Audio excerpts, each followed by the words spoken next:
Ce soir, je vais vous présenter 5 histoires. Un homme nu avec un comportement étrange, une maison mystérieuse ou encore une rencontre en ligne qui marque encore aujourd'hui la personne qui l'a faite, c'est le type d'histoire que vous allez voir dans la vidéo. J'espère que vous passerez un bon moment, je vous invite à laisser un j'aime et à vous abonner si c'est le cas. Vous pouvez me rejoindre sur Instagram, AkenTV, pour me partager votre histoire si vous le désirez. Et si maintenant vous êtes prêts, laissez-moi vous partager notre première histoire.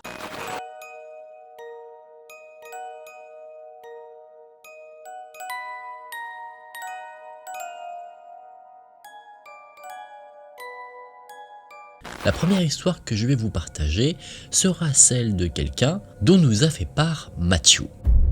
Mathieu nous dit que tout prend place il y a environ 9 ans. Il était étudiant et plutôt isolé. Non pas qu'il n'était pas sociable, mais il était victime de harcèlement, extrêmement déprimé. Il était souvent humilié parce qu'il était en surpoids selon ce qu'il dit, et la ville où il vivait était une ville où le sport était un domaine qui prédominait, c'est-à-dire que tout le monde avait une affection profonde pour le sport. Tout le monde devait être athlétique, musclé, concrètement faire du sport, et Mathieu, ne rentrant pas dans ces fameux critères totalement absurdes, il était pointé du doigt. Il avait énormément de mal à se faire des amis. Ceux qu'il avait pu se faire durant sa jeunesse avaient soit quitté la ville, soit été dans des études complètement différentes par rapport à ce que lui pouvait faire. Alors il était tellement seul et isolé que si quelqu'un venait simplement lui parler sans se moquer de lui, juste sans l'humilier, il se sentait des plus heureux.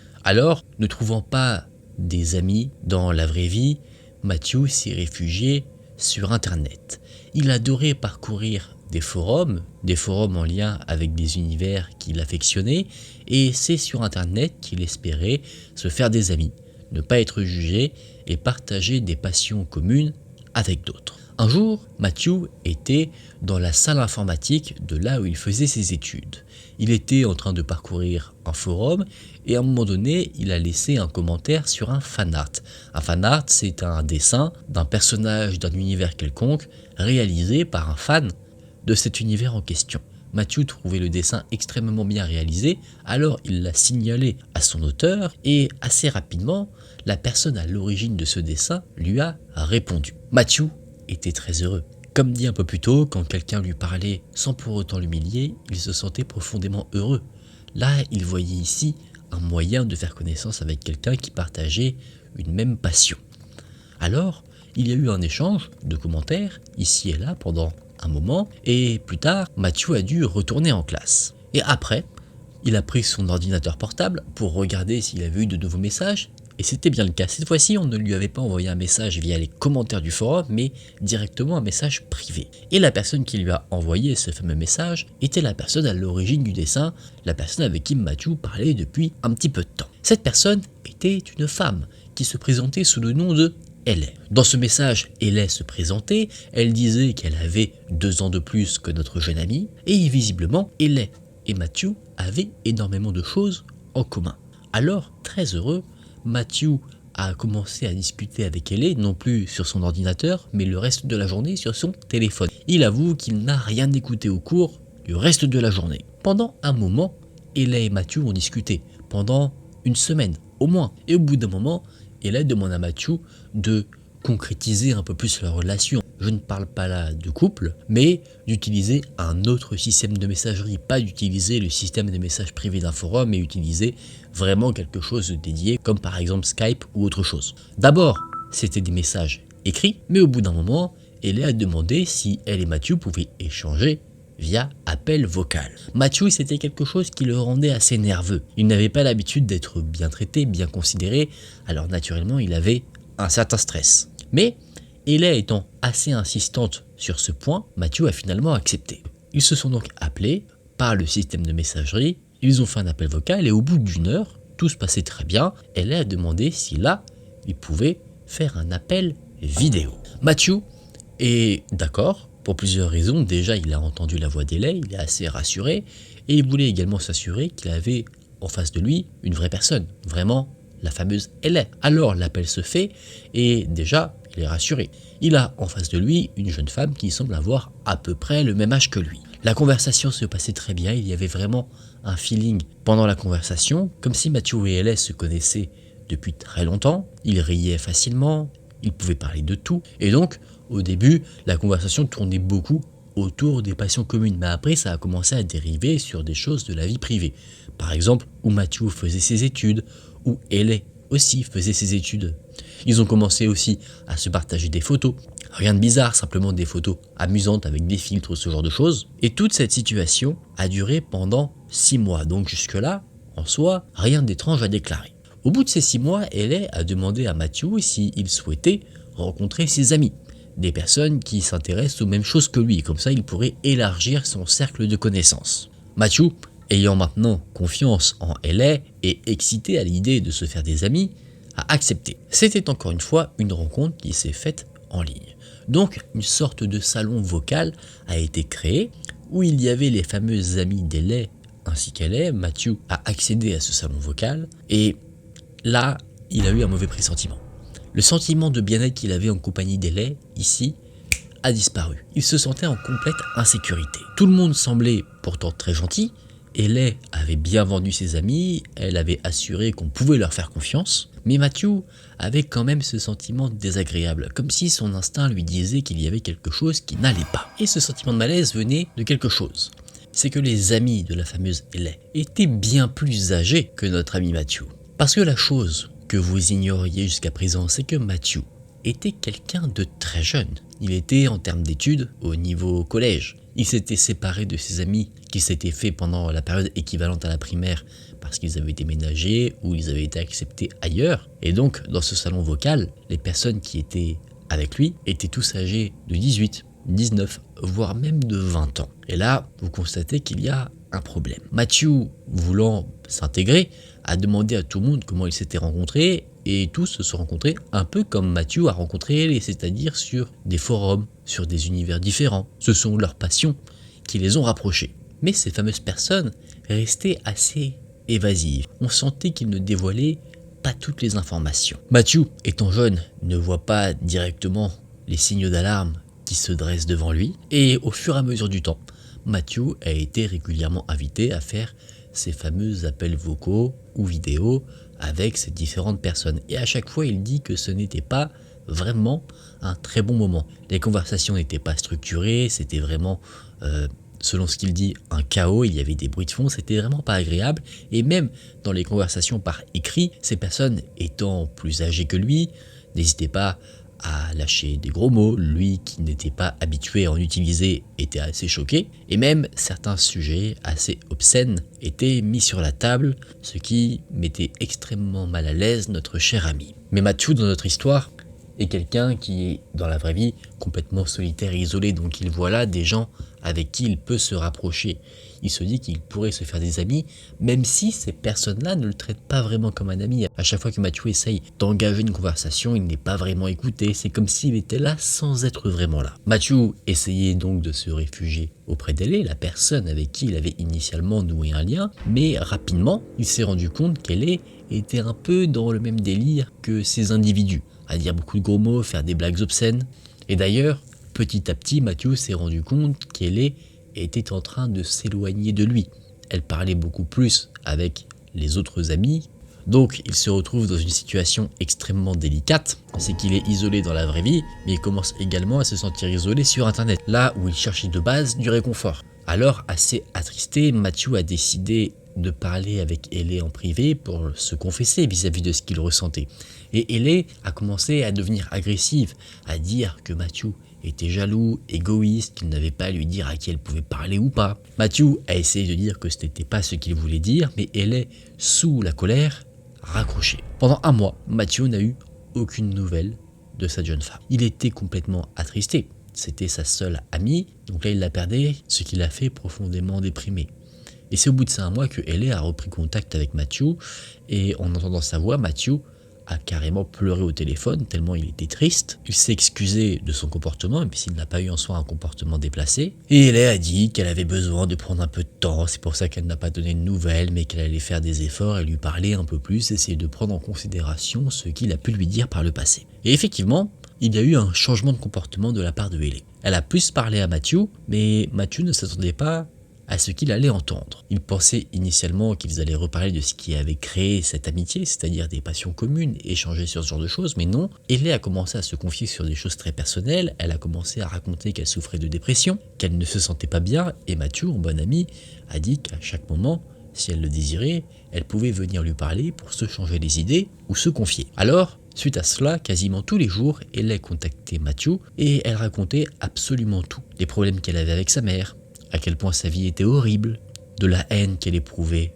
envers sa propre personne. Et Matthew, lui, écoutait, il lui donnait des mots gentils pour la consoler, la rassurer quand elle en avait besoin. Et rapidement, une sorte de routine s'est installée, ces fameux appels quotidiens entre Ellie et Matthew. D'abord, les deux commençaient à parler de quelque chose de banal, quelque chose par rapport à leur passion, et d'un coup, Ellie se mettait à parler de ce qui l'énervait dans sa propre vie, qu'elle se trouvait laide, que des trucs dans sa journée s'étaient mal passés, etc., etc. Elle évoquait même le fait de vouloir en finir. Mais il y a une fois où les choses ont fait particulièrement peur à Matthew. Déjà, il faut savoir que Ellie et Matthew ne vivaient pas à côté. Donc, régulièrement, Matthew était très inquiet pour son amie car il ne pouvait pas l'aider directement. Il ne pouvait pas aller la voir pour s'occuper d'elle. Sa peur, c'était que Ellie mette en place toutes les choses qu'elle disait qu'elle avait envie de faire, c'est-à-dire en finir avec sa propre personne. Donc, Matthew faisait ce qu'il pouvait. Quand Ellie disait quelque chose de négatif à son propre propos, Matthew la contredisait, il lui faisait des compliments. Et d'ailleurs, à force de parler autant, il en a développé un mal de gorge. Et les conversations, Matthew précise le fait que c'était très bizarre.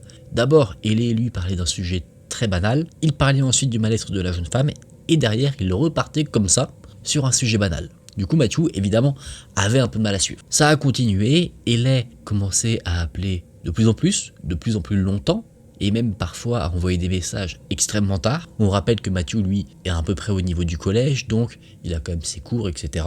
Il a une vie en soi d'enfant, adolescent, et c'est pour dire, parfois, Ellie restait en ligne avec Matthew jusqu'à 3 ou 4 heures du matin, même si notre ami avait école le lendemain. Généralement, Matthew ne disait pas grand-chose, à part les quelques compliments qu'il pouvait adresser à Ellie. C'est elle qui monopolisait la conversation. Matthew était en fait un peu pris en otage. Et à chaque fois que Matthew essayait, entre guillemets, de reprendre un peu du poil de la bête, à dire « je suis désolé, mais là, il faut vraiment que j'aille dormir, etc. », Ellie lui faisait des reproches. Elle lui disait qu'il n'était pas là pour elle, etc. Elle avait une emprise toxique sur Matthew, elle le savait et elle en jouait. Elle le faisait culpabiliser et ça marchait. Notre ami était un peu les fesses entre deux chaises. D'un côté, il avait envie que tout ça s'arrête, mais d'un autre côté, il avait ce truc de « c'est ma seule amie, faut pas que je la perde ». Et toute cette situation, ça a duré pendant 2 ans. 2 années qui ont rendu Matthew extrêmement anxieux et complètement épuisé. Au fur et à mesure de ces années qui passent, Matthew a commencé à se dire qu'en fait, il n'avait plus vraiment de choses en commun, qu'en fait, il était juste là à faire le psy pour elle. L'état d'Ellie lui-même a dégénéré, c'est-à-dire qu'au début, elle faisait beaucoup de critiques sur sa personne, mais là, elle avait des messages réellement inquiétants. Elle disait qu'elle voulait vraiment en finir, elle a même envoyé des au revoir, ça ne peut plus durer. Elle envoyait également des photos à Matthew où elle faisait des choses complètement horribles, c'est-à-dire qu'elle faisait du mal à sa propre personne. Matthew, étant jeune, paniquait à chaque fois en voyant ces fameuses photos. Il était extrêmement mal. En plus, la discussion avec le groupe d'amis a empiré aussi. Il y avait beaucoup de disputes, des rumeurs scandaleuses, ce genre de choses. Donc certains amis faisant partie du groupe ont été bloqués, retirés du groupe, etc. Vraiment, ce groupe initialement qui semblait soudé partait complètement à la dérive. Et Matthew a commencé à devenir la victime des différentes blagues que pouvait faire le groupe. Et Ellie était même régulièrement la première à faire des blagues, alors qu'elle était constamment à la recherche de l'attention de Matthew, à qui elle se confiait. Matthew, n'en pouvant clairement plus, a décidé de couper court à toutes ses relations. Il ne répondait plus à Ellie, il ne rejoignait plus le groupe pour faire des appels, il recevait toujours constamment des messages d'Ellie qui le suppliaient de répondre pour qu'elle puisse se confier auprès de lui, et un soir, Matthew dit qu'il a atteint son point de rupture. Encore une fois, le groupe se disputait par message. Donc, Matthew a pris son courage à 2 mains, il a écrit qu'il en avait clairement marre de toute cette situation. Il a également envoyé un message à Ellie pour lui dire qu'il allait arrêter de lui parler, qu'il voulait faire une pause, et après cela, il a bloqué tout le monde. Probablement la meilleure décision qu'il a pu prendre. Une fois tout ça fait, Matthew révèle qu'il s'est senti complètement libéré. Plus tard, Matthew a décidé de faire des petites recherches, une fois que tout était passé, sur Hayley. Il a fait des découvertes. Il a découvert que déjà toutes les photos qu'il avait vues d'Hayley étaient des images d'archives ou des images qui avaient été retouchées. C'est-à-dire que c'était bien des photos d'Hayley, mais des photos qui avaient été soit retouchées, ou alors qui dataient de quelques années. Avec ses recherches, Matthew a découvert qu'en réalité, Hayley n'était pas âgée de 2 ans de plus que lui, mais d'au moins 6 ans. Donc quand ils ont commencé à échanger, lui était âgé de 14 ans, et elle d'au moins 20 ans. En plus, en gros, pour vous expliquer aussi la démarche de Matthew, c'est qu'il a fait un type de recherche particulier. Si vous ne le saviez pas, sur Google, on peut faire ce qu'on appelle une recherche inversée, c'est-à-dire qu'on peut faire des recherches à partir d'une image. Matthew, c'est ce qu'il a fait, et il s'est rendu compte en faisant ça que plein de photos qu'elle lui a envoyées, où elle disait bah tiens je suis allé dans ce café, ça c'est des amis, ça c'est de la famille, etc. Ce n'était pas des photos qu'elle avait réellement prises, c'était des photos qu'elle avait prises sur internet, et elle avait en fait recadré l'image pour enlever le fameux logo de la banque d'images où elle avait pris le truc. Donc clairement, elle a inventé une vie auprès de Matthew. Lui, il ne sait plus du tout ce qui était vrai ou ce qui était faux. Il ne sait pas à quel point il a été manipulé. Et dans cette histoire, on ne peut que se réjouir que Matthew ne soit pas tombé face à des individus qui auraient voulu profiter de lui. Des personnes qui ont un penchant peut-être pour les enfants, les jeunes adolescents. Là, il n'y avait que des personnes qui, je pense, ont probablement des petits problèmes dans la tête. Parce qu'effectivement, quand tu es âgé de 20 ans, te confier auprès de quelqu'un de 14 ans sur le fait que tu veux te donner la mort, envoyer des photos où tu fais des choses absolument atroces, je pense qu'il y a un problème psychologique qui traîne. Hayley aurait sûrement dû plutôt aller voir un psy plutôt que de se confier à Matthew. Ça lui aurait fait sûrement plus de bien. C'est un type d'horreur assez particulier, c'est pour ça que j'ai voulu vous partager cette histoire, parce qu'on a vraiment quelqu'un, un jeune qui ne savait pas comment se sortir de cette situation qui lui l'a traumatisé, bien sûr. Il était en fait complètement manipulé, et c'est justement un type d'horreur. Une horreur qu'on appelle une relation toxique. Il peut y avoir des relations toxiques amoureuses et des relations toxiques amicales. Peut-être que vous-même qui regardez la vidéo, vous en avez déjà vécu, et quand vous repensez à ces périodes où vous étiez dans cette relation toxique, pour vous, certes, c'est pas de l'horreur comme se faire poursuivre dans la rue, mais vous vous souvenez qu'à ce moment-là, vous étiez sous emprise, y repenser, ça vous met mal. Et c'est précisément ce type d'horreur-là que je voulais aborder avec cette histoire. Il n'y a pas que de l'horreur, juste je toque à ta porte, j'ai un couteau. Non, il y a des choses beaucoup plus subtiles. Sur la durée, une horreur qui se construit au fur et à mesure du temps. Et plus on est sous l'emprise de cette horreur, plus il est difficile de s'en défaire. Et généralement, il faut justement prendre une décision radicale, comme l'a fait ici Matthew, c'est-à-dire bloquer tout le monde, partir complètement. Mais là, c'était du virtuel. Donc, il y a cette facilité. Quand par exemple, on vit avec quelqu'un qui est toxique, naturellement, c'est beaucoup plus complexe de se sortir de cette situation. Donc évidemment, je ne souhaite à personne de se retrouver dans ce genre de relation-là, que ce soit amicale ou amoureuse. On ne peut être qu'heureux, au bout de cette histoire, que Matthew ait réussi à se sortir de tout ça, et qu'aujourd'hui, selon ce qu'il dit, il a réussi à se faire des amis beaucoup plus sains dans la réalité, mais il avoue qu'il repense quand même régulièrement à cette histoire, que ce soit par souvenir ou en cauchemar. Dans cette nouvelle histoire, je vais vous partager ce qu'a raconté quelqu'un que nous appellerons Michelle. Michelle nous dit que son histoire se déroule quand elle s'est installée à Los Angeles pour réaliser ses études de droit. Elle était ravie de vivre dans la Cité des Anges, une ville où on n'est personne, on peut se mêler à la foule, tout semble possible, et elle explique que depuis qu'elle est petite, elle a une demi-sœur qu'elle n'a jamais vue, et ça a toujours été un sujet tabou avec ses parents car ils n'ont jamais voulu lui en parler. Alors, assez curieuse, pendant sa jeunesse, Michelle avait fait des recherches sur cette fameuse demi-sœur, elle avait déjà vu son profil Facebook, elle savait comment elle s'appelait, à quoi elle ressemblait. Quoi qu'il en soit, elle n'a jamais pris contact avec elle. Mais un jour, lors de cette fameuse première année à Los Angeles, tout a changé. Michelle a reçu une demande d'amis sur Facebook de la part de sa demi-sœur. Assez heureuse, Michelle a regardé le profil, il y avait des photos, tout semblait normal, donc elle a accepté la demande d'amis, et rapidement après, elle a reçu un message de sa demi-sœur qui disait qu'elle avait envie de la voir, et donc elle lui proposait un rendez-vous, un petit pique-nique dans un parc avec quelques amis. Michelle est assez stressée vis-à-vis de cette idée. Elle ne répond pas de suite, elle se pose des questions, elle se dit est-ce que j'y vais? Est-ce que on va se voir et on va bien s'entendre? Ou est-ce qu'il ne va y avoir aucun point commun entre nous deux? Est-ce que peut-être ses amis vont dire quelque chose par rapport à notre passé et ça va nous faire pleurer? Vraiment, elle se pose mille et une questions vis-à-vis de cette situation. Elle, ce qu'elle aurait préféré, c'était retrouver sa demi-sœur, d'abord en privé, en tête-à-tête, pour pouvoir justement faire connaissance avant d'inclure d'autres personnes, ce qui est, je trouve, compréhensible. En plus, au moment de la proposition, Michelle est nouvelle à Los Angeles. Elle ne sait pas quel quartier est fréquentable, quel quartier est à éviter. Donc ce qu'elle décide de faire, c'est quelques recherches. Elle a regardé à quoi le parc ressemblait et d'une part, elle le trouvait très mignon, mais il y avait d'autres informations qui l'ont cette fois-ci mis moins en confiance. Ces informations, c'était qu'il y avait beaucoup de crimes réalisés aux alentours et dans le fameux parc. Le parc était en réalité réputé pour être le terrain de jeu de certains gangs. Complètement, c'était un endroit à ne pas fréquenter. Curieuse vis-à-vis de cette proposition, pourquoi proposer de faire un rendez-vous dans cet endroit si il est mal fréquenté? Pourquoi ne pas en choisir un autre? Alors, Michelle a pris une décision. Elle savait où sa demi-sœur faisait ses études, à Los Angeles, et le hasard faisant bien les choses, Michelle avait une amie qui faisait des études au même endroit qu'elle. Alors, elle a contacté cette amie pour prendre contact avec la demi-sœur afin d'organiser une sorte de pré-rendez-vous. Comme ça, Michelle pouvait voir sa demi-sœur avant la fameuse sortie au parc. Le rendez-vous a été fixé, tout le monde s'est retrouvé chez l'ami en commun et tout de suite, le feeling est très bien passé. Michelle s'entendait très bien avec sa demi-sœur, elle était ravie, elles ont passé un excellent moment et le moment est venu où Michelle a abordé le sujet de ce fameux rendez-vous au parc. Et sa demi-sœur lui a dit « Je t'ai jamais proposé ça, d'ailleurs je n'utilise plus Facebook depuis le lycée ». Et sur le Facebook qui avait envoyé une demande d'amis à Michelle, il y avait des photos considérées comme récentes. Donc rapidement, Michelle et sa demi-sœur comprennent qu'en fait quelqu'un s'est fait passer pour elle. La demi-sœur n'est pas plus surprise que ça.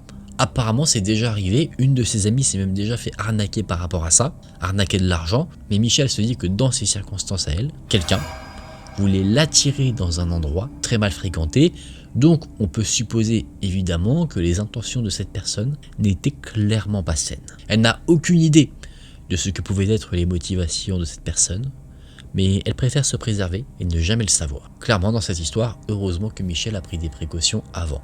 Mais il y a un point positif. Au bout de cette histoire, Michelle a pu rencontrer sa demi-sœur, ce qu'elle considère comme un très bel événement. Dans cette nouvelle histoire, je vais vous présenter le témoignage de Sarah. Sarah nous dit que son histoire prend place un soir, il était assez tôt, et elle se préparait pour aller travailler. Pour contextualiser un peu, Sarah nous dit qu'elle était escort girl, donc des gens payés pour sa compagnie. Et donc quelqu'un l'avait demandé. Un certain John, pour passer la nuit, il l'avait payé une somme assez importante pour qu'elle vienne directement chez lui. À cette époque-là, Sarah était en début de relation avec quelqu'un, donc la maison de ce fameux John se trouvant à l'autre bout de la ville, Sarah a été accompagnée par la personne qu'elle commençait à fréquenter jusqu'à cette maison. John lui avait dit qu'il fallait qu'elle lui envoie un message quand elle allait arriver, car apparemment, il était en train de travailler sur l'ordinateur à l'étage de la maison.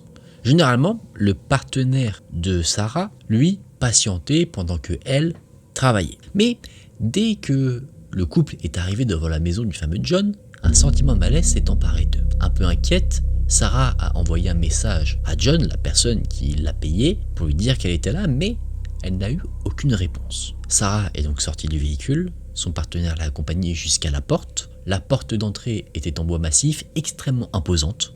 Sarah a frappé à la porte et en frappant, elle s'est rendue compte que la porte était ouverte. Ça l'a mise extrêmement mal à l'aise, elle a doucement ouvert la porte et ce qu'il y avait à l'intérieur de la maison, ça n'a fait qu'augmenter ce sentiment. La maison était complètement vide, il n'y avait aucun meuble, il y avait juste une super belle cheminée qui était en marche, mais c'est tout. Pas de photos sur les murs, pas de tableau, rien, aucun objet de décoration, absolument rien. Donc Sarah n'a pas envie de rentrer dans la maison et son partenaire lui dit « Reste là, je vais faire un petit tour ». Il est rentré. Le partenaire est rentré, il demandait s'il y avait quelqu'un, il essayait de provoquer la manifestation d'une présence. Je parle pas de fantôme, mais peut-être que quelqu'un était à l'étage ou que sais-je. Le partenaire de Sarah s'est retourné vers elle, il lui a dit d'aller dans la voiture, d'attendre, pendant que lui allait faire un petit tour. Sarah a vu qu'il est allé presque au niveau de la cheminée et il est reparti, en courant. Il n'a rien dit, il était extrêmement pâle, et dès qu'il est rentré dans la voiture, il l'a mise en marche et il est parti. C'est un peu plus tard, quand le couple s'est arrêté à une pharmacie, que là, Sarah a osé lui demander s'il avait vu quelque chose. Et lentement, avec une voix qui tremblait, il a dit qu'il avait vu un matelas pneumatique avec dessus 2 personnes qui qui avaient l'air en train de dormir, mais il en est quasiment sûr, ces deux personnes ne dormaient pas. Concrètement, le partenaire de Sarah pense qu'il a vu en fait 2 cadavres. C'est là que son histoire se termine, on n'en sait pas plus. Est-ce que John a voulu tendre un piège à Sarah? Est-ce qu'il y a une toute autre raison à cette histoire? Je l'ignore complètement. N'hésitez pas à me dire vous en commentaire ce que vous pensez de cette situation. Dans ce nouveau témoignage, je vais vous présenter ce qu'a raconté Tiffany. Tiffany nous dit qu'au moment des faits, son mari était en déplacement professionnel. Donc, elle a pris un peu de temps pour elle a fait un peu de sport, elle avait un tapis de course chez elle, donc elle s'en était servie. Et après avoir fait sa petite séance, elle est donc allée à l'étage pour aller prendre une douche. Et en montant, elle a fait attention à un détail, c'est que son mari avait acheté 2 squelettes en plastique à l'occasion d'Halloween, donc le but était de les accrocher quelque part. En fait, le couple avait décidé de mettre les squelettes sur le balcon, devant, pour faire croire que 2 squelettes étaient assis sur le balcon. Petite décoration d'Halloween sympa, et sachant que le balcon était un peu sale, qu'il ne faisait pas très beau, Tiffany s'est dit que finalement elle allait faire l'installation de ces squelettes avant d'aller prendre sa douche, comme ça elle va pas se salir après s'être lavée. Elle est donc dehors, en leggings et en soutien-gorge, pour faire l'installation. Elle avait ramené une chaise parce qu'il fallait mettre quelque chose en hauteur, mais elle s'est rendue compte que finalement ça passait pas. Donc elle a réfléchi un petit peu, elle s'est dit que finalement plutôt que d'accrocher quelque chose sur le balcon, sachant que ça ne marche pas, elle va plutôt l'attacher en fait devant la maison. Donc elle prend sa chaise, les squelettes en plastique, elle fait le déplacement jusqu'au bas de sa maison, elle ouvre la porte, elle va dehors, et là elle fait son installation et elle y arrive. Pendant qu'elle était en train de faire l'installation de sa décoration, qui durait vraiment une très courte durée, une dizaine de minutes, elle a laissé la porte de sa maison entrouverte, et pendant ce laps de temps, quelqu'un est venu la voir. Une femme qui lui a dit « S'il vous plaît, j'ai extrêmement soif ». Alors, étant peut-être dans un bon jour, Tiffany s'est dit qu'elle allait lui donner de l'eau, elle venait de recevoir un pack d'eau, de petites bouteilles d'eau, donc elle s'est dit qu'elle allait en donner une. Elle le faisait avec plaisir, donc elle dit « Pas de problème, je vais chercher de l'eau ». Elle est rentrée, et 2 secondes après être rentrée, la femme, plutôt que d'attendre à l'extérieur, chose que tout le monde aurait fait, est rentrée dans la maison en courant. Ça a surpris notre amie Tiffany. D'abord, elle a eu peur, ce qui est normal, parce que dans le quartier, il y a beaucoup de sans-abri, de toxicomanes, donc elle se dit que peut-être cette femme fait partie de l'un d'entre eux, donc elle se sent potentiellement en danger. Mais ce qui la rassure un peu, c'est que cette femme semble assez bien habillée. Juste, ce qui est bizarre, c'est qu'elle porte une sorte de gros manteau en laine alors qu'il fait assez chaud dehors. Même s'il ne fait pas forcément beau, la température est bonne et c'est pas un temps où on mettrait un manteau aussi chaud. La femme étrange a bu l'eau et elle a commencé à taper la conversation avec Tiffany comme si c'était de vieilles amies. Et elle pose des questions assez bizarres. Elle dit depuis combien de temps tu es à la maison? Où sont tes parents? Alors que Tiffany a 30 ans, donc c'est le genre de questions bizarres. C'est plutôt le type de questions ça qui serait posé à des enfants ou des jeunes personnes. Donc assez mal à l'aise finalement, vu comment la conversation tourne, Tiffany invite la personne qui s'est introduite chez elle du coup à partir. Elle lui dit je vais devoir y aller, donc tu ferais mieux de partir. La femme est partie. Et une fois partie, ayant besoin de vider son sac, Tiffany a appelé son mari et son mari lui a posé une question qu'on peut tous se demander. Il a dit mais pourquoi tu l'as laissée rentrer? Question à laquelle Tiffany répond qu'en soi elle ne l'a pas laissée rentrer, elle est rentrée toute seule. Elle aurait pu faire n'importe quoi, c'est vrai, elle n'a rien fait heureusement, mais plus tard, tout le long de la soirée, Tiffany recevait des alertes sur son téléphone. Elle avait en fait à sa porte d'entrée les fameuses caméras, les ring bells, les caméras sonnettes. Et cette fameuse femme semblait comme rôder devant la maison. Elle est passée devant plusieurs fois. Elle s'arrêtait devant, jusqu'au moment où finalement, elle ne s'est plus jamais représentée. Quelles étaient ses intentions? Est-ce que c'était effectivement une sans-abri? Une toxicomane? Nul ne sait le dire, surtout pas Tiffany, mais en tout cas, cette histoire est restée dans sa mémoire. Elle avoue qu'elle a plutôt mal dormi la nuit qui a suivi car elle s'est dit que peut-être cette femme qui avait réussi à venir dans la maison allait encore une fois tenter sa chance. Dans cette nouvelle histoire, je vais vous présenter ce qu'a partagé Tom. Tom nous dit qu'il y a une sorte de légende urbaine dans sa ville, une légende urbaine qui dit qu'un homme aurait emménagé dans les profondeurs des bois. Tom n'y croit pas trop, il s'est déjà promené plusieurs fois dans les fameux bois, il n'a jamais rien vu, mais un soir, notre ami est parti faire un petit tour en voiture et il a eu une envie soudaine. Il a eu envie d'une pizza. Il est passé devant une pizzeria, ça lui a mis l'eau à la bouche, donc il s'est dit « je vais aller me commander une pizza et la manger à la maison ». Il avait déjà son programme. Peut-être que ça vous est déjà arrivé, moi oui. Vous savez, vous vous faites un programme dans la tête, vous vous dites ce soir je me fais un petit McDo, après je vais me mettre telle série ou tel film, et vous avez ce truc en tête et ça vous rend profondément heureux. Là, dans la tête de Tom, c'est ce qui se passe. Il se dit je vais manger ma pizza, après je vais jouer aux jeux vidéo et je serai extrêmement bien. Je vais vivre clairement la vie parfaite. Donc notre ami Tom, tout heureux, va commander sa pizza, elle est préparée, il la récupère et il se dirige vers sa voiture. Il a sa pizza dans une main, son téléphone dans l'autre, en train d'envoyer un message à ses amis pour savoir si tout est ok pour la soirée du soir, faire une partie en ligne. Et après avoir envoyé son message, Tom lève les yeux et regarde son véhicule. Et après avoir envoyé son message, Tom lève les yeux et il regarde sa voiture. Et là, quelque chose attire son attention. Il voit comme une sorte d'ombre sous la voiture. Tom sort son téléphone, il prend ses clés de voiture, il déverrouille la voiture pour essayer de faire partir ce qu'il y a sous la voiture, peut-être un animal, mais une fois la voiture déverrouillée, rien ne se passe. Pas de chien ou de chat qui sort de sous la voiture, et il y a toujours cette fameuse ombre. Alors, et en regardant un peu mieux, Tom se rend compte que l'ombre semble être plutôt du côté du conducteur. Tom se rapproche, et c'est là qu'il voit que l'ombre qu'il a vue n'était pas sous la voiture, mais derrière, au niveau de la portière conducteur. Il a vu un homme grand, complètement nu, très sale, qui le regardait droit dans les yeux.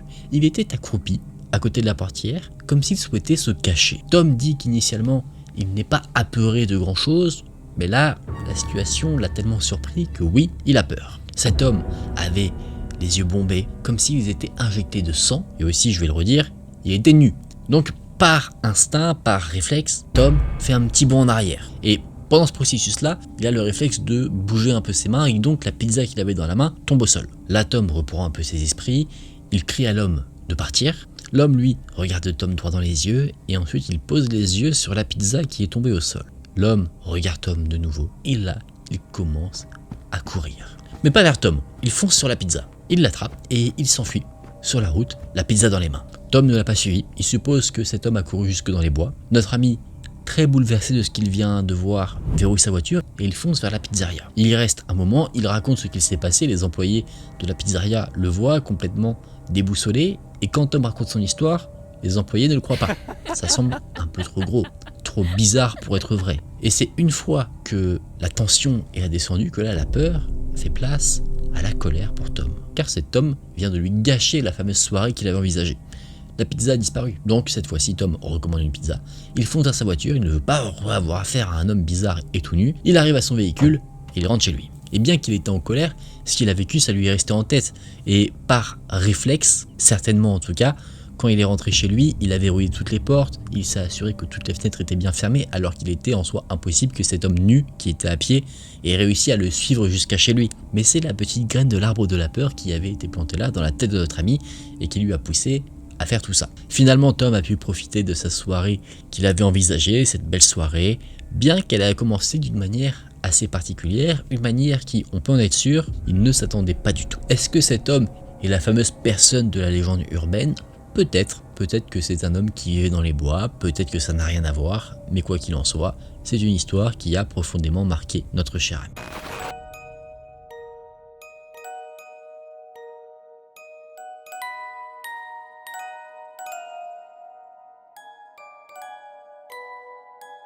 Et voilà les amis, on en a fini pour ces 5 histoires, j'espère que vous avez passé un bon moment. Pour moi c'était un plaisir de vous les partager. Si cette vidéo vous a plu, je vous invite à laisser un j'aime et à vous abonner à la chaîne. Vous pouvez aussi me rejoindre sur Instagram pour m'envoyer une histoire qui vous est arrivée. Tout type d'horreur est accepté, que ce soit plutôt psychologique, de l'horreur un peu brutale comme des rencontres effrayantes. Vraiment, je suis preneur de tout, tant que vous, ça vous a effrayé, que ça vous a laissé un souvenir, c'est ce qui compte. Merci d'avoir regardé la vidéo jusqu'à la fin.